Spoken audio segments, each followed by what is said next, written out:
BNP কথায় নয়, কাজে বিশ্বাসী।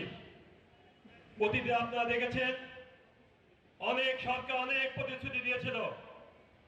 অনেকেই বলেছিল 10 টাকা সে চাল খাওয়াবো, 10 টাকা দরে চাল দিয়ে প্রতিটি সংসার পরিপূর্ণ করে দিব। সেগুলো বাস্তবে রূপ লাভ করেনি। ঘরে ঘরে চাকরির কথা বলেছিল, সেগুলো আমরা কখনো বাস্তবে রূপ লাভ করতে দেখিনি।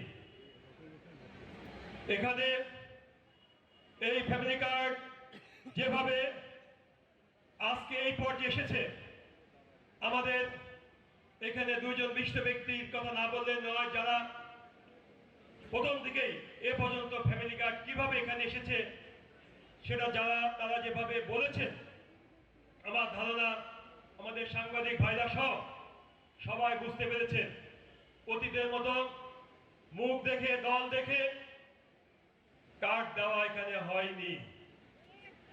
এখানে আমাদের সমাজসেবা অধিদপ্তরের বিভাগীয় পরিচালক অনিন্দিতা রায় বলেছেন কিভাবে কম্পিউটারের মাধ্যমে সফটওয়্যারের মাধ্যমে এটাকে নির্বাচিত করা হয়েছে।